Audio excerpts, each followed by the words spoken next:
to New Rockstars. I'm Erik Voss, and this is an analysis and a breakdown of everything you missed in A Night of the Seven Kingdoms Episode 4, titled Seven. Another incredible episode with so much to unpack and details to appreciate, even in the brute of Bracken's flute of flatulence. I'm gonna break down everything you missed, and for the lore that remains yet to be revealed on this series, known only to readers of the novella, all of that speculation will go at the end of this video in the spoiler dungeon. Also, the reason we're doing this early is because HBO released this episode early for the Super Bowl on Sunday, and you should join us for our Super Bowl trailer watch party. We're gonna be live streaming starting an hour before kickoff on Sunday to react to all the big trailers and major news that comes out during the big game, right here on the New Rockstars channel. Okay, episode 4 opens with the dark stone ceiling of the Ashford dungeon, the dim candlelight reflecting off of the stone, revealing little specks that almost look like stars. It recalls the starry sky that Dunk and Egg looked up at in the final minute of episode 1 when they spotted the shooting star that would represent the luck that Dunk really needs now. Remember, in that scene, Dunk considered himself lucky for having such a view compared to the other knights with roofs over their heads. All the other knights are in their pavilions by now, staring up at the silk instead of sky. So the luck is ours alone? Now Dunk longs for those lucky stars. The wetness of the stone comes in from the raging storm outside, and it will rain throughout this episode, foreshadowed by Potter the Seward saying so in episode 3. I shall seek your answer on the morrow. Perhaps the rains will hold till then.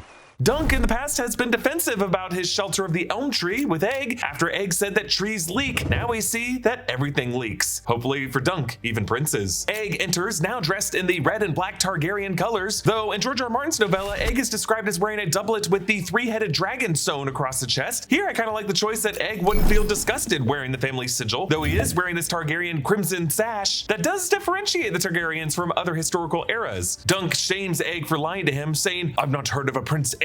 And Egg says, "It's short for Aegon." And Dunk says, "Of course, after the Conqueror." Yes, referring to Aegon the Conqueror, the guy who started this all, the first Targaryen to invade and rule Westeros with his sisters and unite the Seven Kingdoms just over 200 years prior. Dunk asks how many Aegons have been king, and Egg confirms there have been 4. Who are those 4, you may ask? Well, we are currently with the second of them, Aegon II, at the end of season 2 of House of the Dragon, son of Viserys I and Alicent Hightower, head of the Green faction. There is another Aegon a bit further down the lineage that I won't say here because it does kind of spoil how House of the Dragon ends. But the most recent King Aegon that Dunk is probably aware of is Aegon IV, or Aegon the Unworthy. He's the king that legitimized all of his bastards on his deathbed, which led directly to the first Blackfire Rebellion, as one of his bastards, Daemon I Blackfire, challenged the current king, Daeron II Targaryen, for the Iron Throne. So really, Targaryens with the name Aegon don't particularly have the best reputation right now. One was the incestuous alien who started all of this, and the most recent was the dumbass who ignited the Blackfire Rebellion. In the text, Egg adds that the nickname Egg came from his brother Aemon, who was referenced by Raymun in episode 3, the Maester training at the Citadel, who would become Maester Aemon in Game of Thrones, who, remember, on his deathbed in the Gift episode, recalled Egg as a baby, a jolly fellow who laughed. Egg. Egg reveals that he was originally coming to this tourney to squire for his brother Daeron, calling him a shit knight and a drunk. Yep, that was Daeron, pissed drunk at the end with the dagger in episode 1, who told Dunk that he dreamed of him. These two brothers hid in the inn, and Daeron shaved Egg's head because Egg's hair is bright platinum like Aerion and Maekar's hair. But I love how Egg took credit for the shaving when Aerion asked him about it. What's happened to your hair? I cut it off, brother. I didn't want to look like you. In both George R. R. Martin's novella and in that episode, it was such a powerful statement of this unlikely Targaryen royal, so far removed from the throne, not wanting to crown anything like the blinding tops of the heads of the Matter members of his family. By the way, that Innkeeper from episode 1 was played by actress Jenna Boyd, who was the same actress who returned as the fortune teller in episode 3. What? Is this supposed to be the same person? Was the Innkeeper's disinterest in the tourney all for show? Some viewers also noticed some birthmark on the fortune teller's cheek, which is driving certain theorists mad, looking for a connection to Brynden Rivers, aka Bloodraven. Remember, Bloodraven was another one of Aegon IV's bastard sons who sided with Daeron II, a loyalist during the Blackfire Rebellion, and was a green seer who would later use his spycraft to serve the family, and later on became the Three-Eyed Crow, or Three-Eyed Raven in the show, played by Max von Sydow in Game of Thrones. It's probably just this actress getting to play 2 different parts in the series, but hey, let's do some theory time here. Don't worry, it's not going to spoil anything in the books because it's just purely a theory based off of this actress picture showing up twice. This woman could be a woods witch in league with Bloodraven. Remember, we specifically saw her not clean out the cup that she gave Dunk in episode 1. Maybe she laced Daeron the Drunken's cup with some cocktail of hallucinogenic godswood root to trigger his Targaryen dream, similar to Alice Rivers, the woods witch in House of the Dragon, giving Daemon his Targaryen dream that linked him to his future descendant of Bloodraven. And maybe this woman told Dunk that she had a son just to make him think that the stable boy was her son, to make him less suspicious of the boy, all part of a plot to bring these two unlikely figures together, knowing their importance to the history of the realm. And then this same woman closed the deal by looping back around as a fortune teller to ignite Egg down his destined path. All of my Game of Thrones theories have been wrong, so don't worry. But it's fun to think about. Dunk brings up that Egg led him to believe that he was a stable boy, and Egg starts to say, I didn't. And it's true. When Dunk asked in episode 1, Egg never explicitly answered. Hello there. You the stable boy?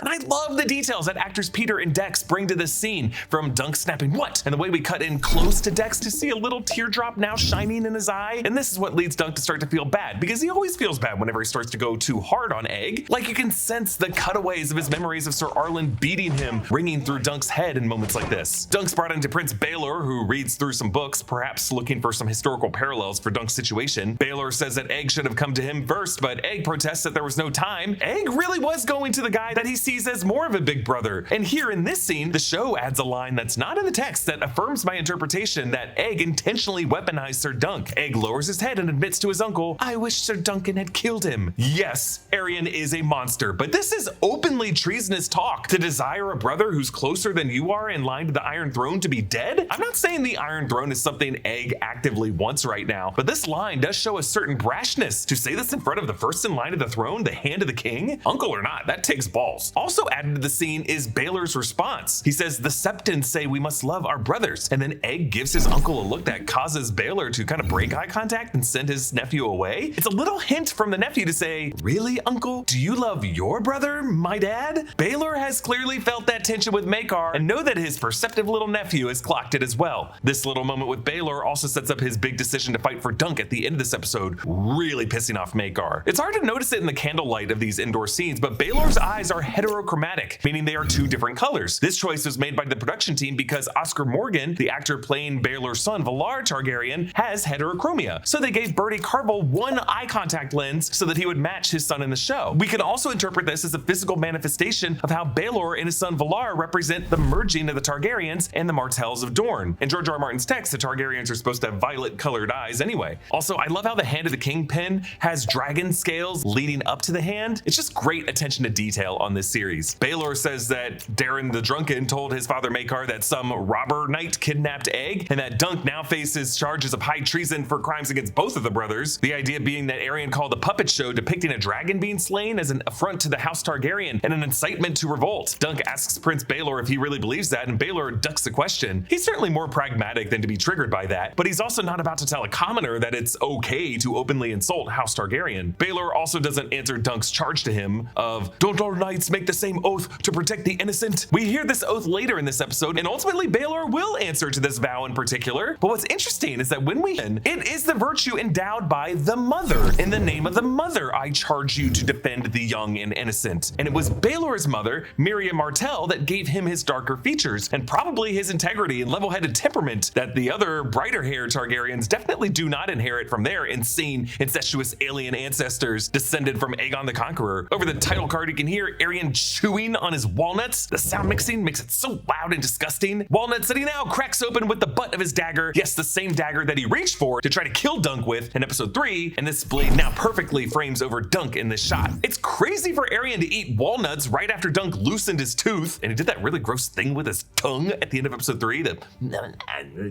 But if you remember, Dunk's first hook in episode 3 was against Aerion's right side, and now Aerion is shoving these walnuts on his left side, so maybe he's just trying to look tough in front of the room. Present at Dunk's trial are Aerion, Maekar, Baelor, and Lord Ashford, and Lord Leo Longthorn Tyrell, whom Dunk appealed to at the top of episode 2. Since House Ashford is in the Reach, Lord Leo Tyrell would be the overlord for this region. In the novella, Daeron the Drunken was also at this trial, but in this episode they save him for a later scene. Dunk says he wishes trial by combat, clearly coached to say this by Baelor, who gives him a little nod here. Aerion tries to refuse, but I like how Aerion first comes off like a dumb brat who doesn't know the protocol of being unallowed to refuse, but then the dude dude stumps half the table by instead demanding a trial of 7, which is an archaic subclause that Aerion probably only researched because he's a shrimpy little shit who wants to pick fights with bigger dudes and force his Kingsguard to fight alongside him and scare off the competition and then win by a legal technicality. A trial of 7 is an ancient form of trial by combat. Aerion's father Maekar is very confused by this.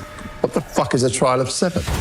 It's not that Maekar is stupid. This is a very obscure, specific tradition that hails from the ancient Andals who invaded Westeros thousands of years before the Targaryens arrived. It was the Andals who brought the faith of the Seven to Westeros, supplanting the older native tradition of worshipping the old gods. The Targaryens' traditions hail from ancient Valyria, traditions they continued in Dragonstone. For episode 3, I talked about how representations of the 7 gods were present in characters on this show. Egg as the stranger, Dunk and Sir Robin as the warrior, the fortune teller as the crone. But looking beyond those 3, there's also Steely Pate as the smith, Prince Baelor as the father, Tansel as the maiden. Now, the mother is not immediately present on this series, and I find that interesting. I think it's why so many of these characters are struggling to show the mother's mercy and protection of the innocent, and it's why the gods on this series often seem to favor characters who do. Game of Thrones would often punish or reward characters based on their faith in or disrespect of a certain religion. The old gods, the 7, the Lord of Light, the many-faced god, the drowned god. Ultimately, I think George R. R. Martin has a more humanistic philosophy. Like any character who's a hardcore devotee of any faith often ends up disappointed, whereas the secular folks who just try to live according to virtues of decency and courage, wit, outthinking their opponents, embracing chaos, those figures are the ones who tend to live and thrive. But also, we gotta say, the story as written by George R. R. Martin is not finished yet. Like, even Dunk and Egg stories are still unfinished by George R. R. Martin. He has got like 10 more of these novellas planned. So it really does remain an open question how George R. R. Martin's world judges its characters. For now, I would say that the world doesn't really judge them that much at all. Baelor explains to Dunk that the 7 gods, feeling honored by the number 7, would be more likely to intervene and see the guilty party punished. And when he says that, he glances toward Aerion's direction. Aerion is truly the guilty party in this scenario. Aerion knocks a walnut off the table, and he just non-verbally forces Lord Ashford to crawl around to get it. I love how we cut back to Lord Ashford reaching beneath the floor beam with the walnut at just the worst possible spot by either Maekar or Baelor's shoe, as Aerion just moves on to another walnut anyway.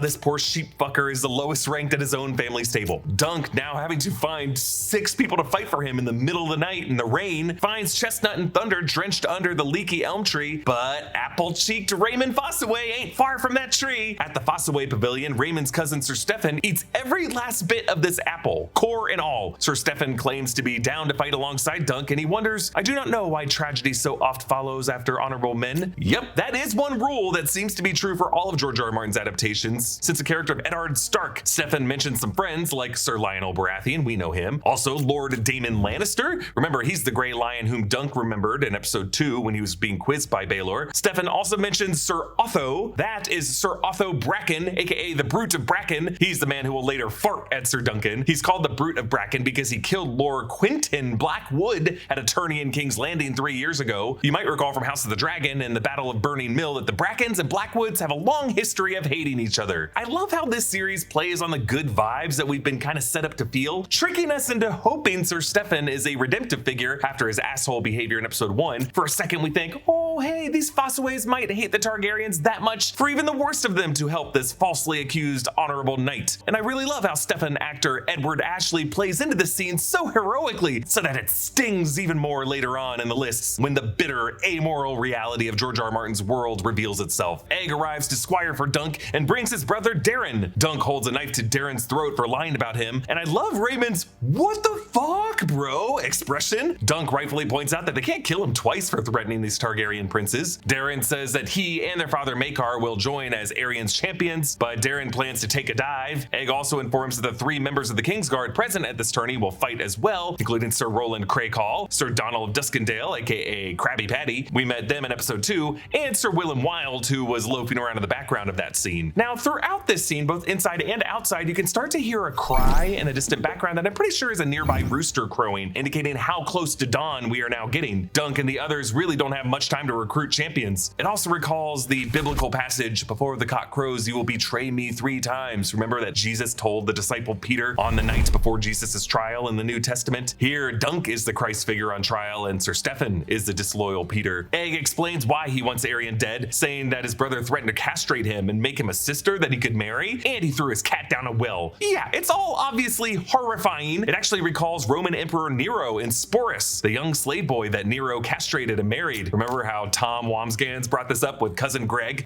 the Egg, in Succession? And it reminds us that the Targaryen dynasties usually continue through incestuous siblings pairing off. But what's crazy about this is Maekar does have 2 daughters, Daela, who's older than Egg, and Ray, who's younger than Egg. So this was just a cruel thing that Aerion said to torment Egg. I like how Raymun laughs at this castration story, as it affirms his rant about Targaryens being incestuous aliens, each madder than the last. Egg says that his brother sees himself as a dragon in human form, and I like how Daeron takes an opportunity to make a dig at the Fossoways. A pity he wasn't born a Fossoway, then he'd think himself an apple and we'd all be a deal safer. Outside, Daeron recalls his drunken dream that he brought up to Dunk at the inn, saying, "I dreamed of you. My dreams are not like yours, mine come true, but I have seen you, sir, and a fire, and a dead dragon, a great beast with wings so large they could cover this meadow. It had fallen on top of you, but you were alive, and the dragon was dead." As Daeron describes this dream, notice that the sparks from the nearby bonfire streak past behind him. Dunk asks if he killed the dragon in the dream, but Daeron isn't sure if Dunk did it. Being a dreamer with prophetic visions is an ability several Targaryens have had throughout history, including Aegon the Conqueror, who had the dream of the Song of Ice and Fire, which he inscribed onto the Valyrian steel dagger. Viserys I and Helena have also had prophetic dreams, but we'll get more into Daeron the Drunken's dream in the spoiler dungeon. Daeron apologizes to Dunk for dooming him with his lie and says, "I'm doomed to some kind of hell, I know, likely one without wine." Some kind of hell. I love the acknowledgement here that no one really knows which of these religions are true. The faith of the Seven, the old gods, whatever gods are haunting the Targaryens with these dragon dreams. It makes Dunk wonder whether the Seven really will intervene in the morning, whether any of these gestures even matter. Most New Year's resolutions fade by February, but that's okay. The cultural pressure to make a huge life-improving swing once a year doesn't really line up with how actual impactful change happens. Real change comes from small, consistent habits that create growth over time, and I mean real small. For instance, my therapist pointed out that starting and ending my days with a short, screen-free walk around my neighborhood can help a ton with emotional regulation.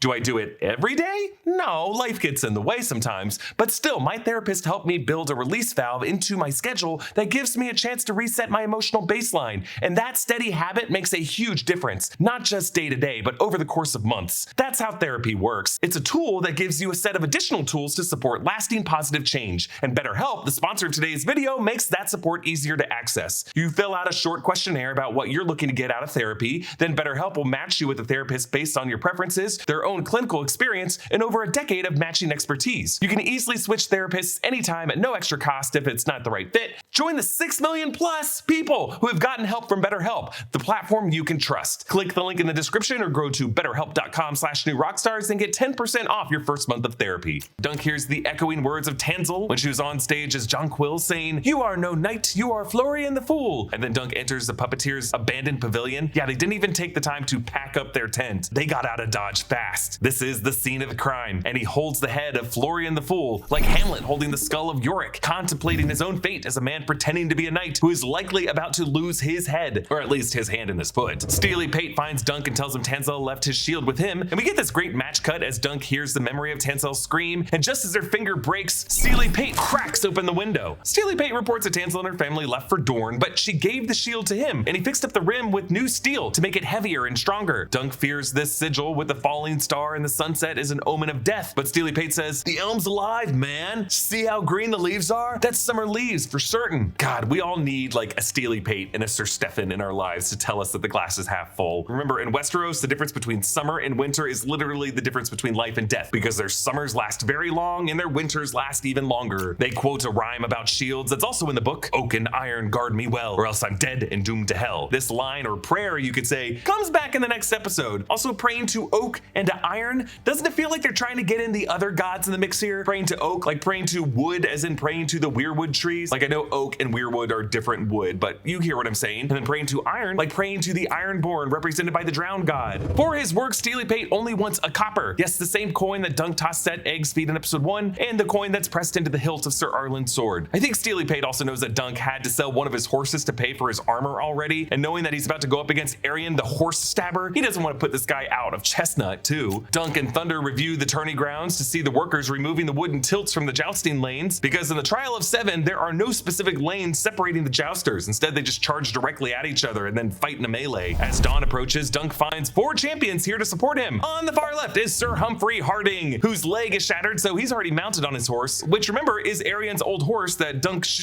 in episode 2, because Aerion was forced to give up that horse to Sir Hump after stabbing his old horse. He does fight for Dunk in the novella like this, but in episode 3 he looks super roughed up, so at the time I wasn't sure if they were going to keep him in Dunk's group on the show. Next is Sir Robin Riesling, the maddest knight in the Seven Kingdoms, whom Egg recruited after he found him barefoot in episode 3. I love how his chainmail covers his empty eye socket. Like there's nothing to see out of on that side of his face anyway, might as well cover more of his face with chainmail. Then there's Sir Humphrey Beesbury. Yes, the other Hump whom Sir Harding unhorsed initially, but the two Humps are brothers-in-law. I like keeping up with the bee themed. He's rocking a sweet honey-colored golden mustache. Dear me. And then Sir Lionel Baratheon, the Laughing Storm. Of course he's here, repaying the favor of Dunk the Lunk helping him in the tug of war and just being an awesome dude. Now Sir Robin, whose horse has some leather body armor, again speaks in the third person, saying, "But when the crown goes against the gods, Sir Robin goes against the crown." Dunk thought Sir Steffon brought them all, but Lionel, who only remembers Sir Steffon from drunkenly singing about Three-Fingered Alice with them in episode 3, now asks, "Who the fuck is Sir Stevron?"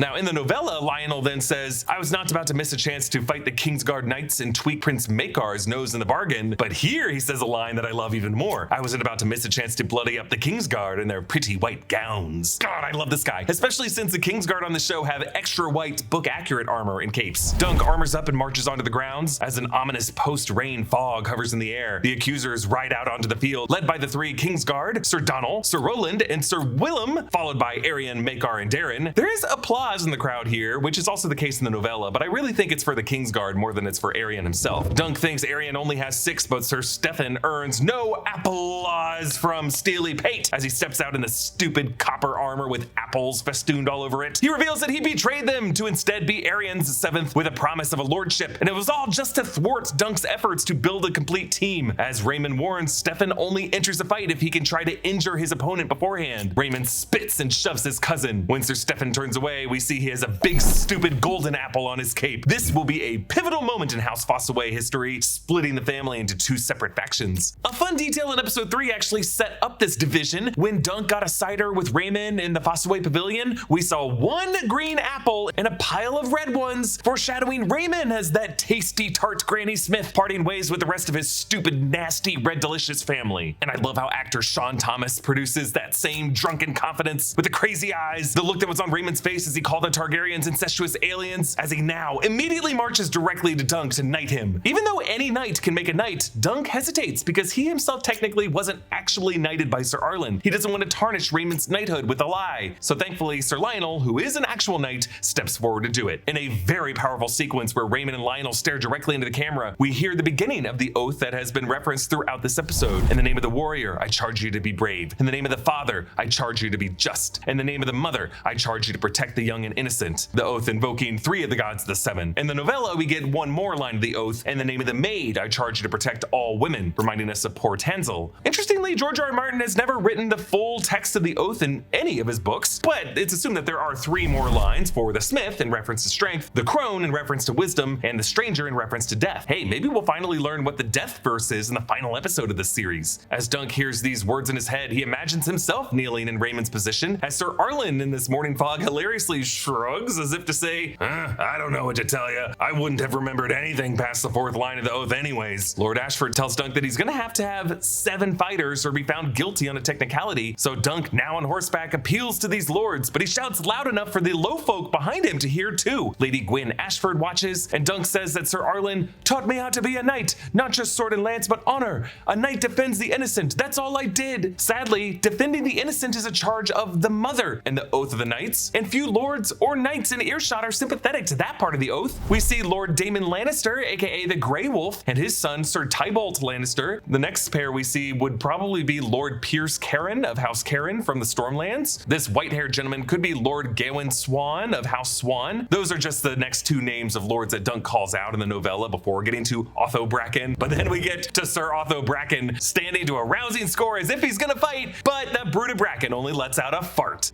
This is certainly a change from the Brood of Bracken's response in the text when Dunk's like, Sir Otho, my cause is just. Otho says, that may be, said the Brood of Bracken, who had at least the grace to reply, but it is your cause, not mine. I know you not, boy. I mean, he doesn't support him, but he certainly doesn't fart. Here on the show, no grace, just ripping ass. Loud enough in this blustering fog that even the low folk on the other side of the grounds can hear it and laugh. Seriously, that would have had to be a deafening ass blast. Red, seated behind Sir Manfred Dondarrion, who's laughing with Longthorn, hates this, but Dunk refuses to be humiliated, shouting, has courage deserted the noble houses of Westeros? And then he barks, and there are no true knights among you! And then someone answers his call. The gates open, and in rides, is that Valar? It's certainly Valar's armor, but no, it is Valar's father, Prince Baelor, Hand of the King, and first in line to the Iron Throne. That's why Baelor was not seated beside Lady Gwyn. He must have spent this whole speech armoring up, so he already knew the fix was in against Sir Dunk due to Steffon's betrayal. He's wearing Valar's armor because as Lord Hand, he did not plan to participate in this tourney. The score samples the Game of Thrones theme, but unlike when we heard it in the first episode, this time it's not a joke. We are witnessing a pivotal moment in Westeros' history. Baelor's brother Maekar is gobsmacked, but Baelor has his reasons for taking Sir Duncan's side, saying this man protected the innocent, as every true knight must, and he says it loud enough for everyone to hear. And now we see Lord Tully and the other lords on their feet, for the first time actually being impressed with the Targaryen, their future king, stepping up. Baelor is the truest knight we've met so far, giving Dunk a real edge here, because think about it, Baelor effectively neutralizes the 3 Kingsguard knights. They are forbidden from striking against the heir to the Iron Throne. If the others in the upcoming melee can keep Aerion and Maekar at bay, Baelor can take out the 3 strongest knights on the field. By the way, one of whom we know only has his gig because he's a pretty boy son of a crab kingpin. So you can kind of see Dunk now doing this mental math and giving Thunder a determined kick as he rides off. The Game of Thrones music we hear is playing the Song of Hope, sir, and it belongs to all who invoke it. Next week's episode is going to be an action-packed trial of 7. But now it is time to enter the spoiler dungeon. If you have not read the novella or the books that follow, turn away now and just wait for the big battle next week. So, an interesting detail that I noted, when Dunk says Sir Arlen taught him how to tilt at rings, I think that might have been setting up the passage from the Hedge Knight where Dunk charges at Aerion and remembers what Sir Arlen said about keeping his lance point aimed on target for the whole approach and not keeping it high and only waiting to lower it at the last second, and thinking of the lance as his own long wooden finger. But unfortunately, the multicolored dragon on Aerion's shield will prove as an effective tactical distraction. Also, when Baelor warns Dunk that his crimes would mean he should lose the offending hand, didn't it kind of feel like foreshadowing that Dunk will lose the hand who offends the rest of his family by fighting alongside Dunk?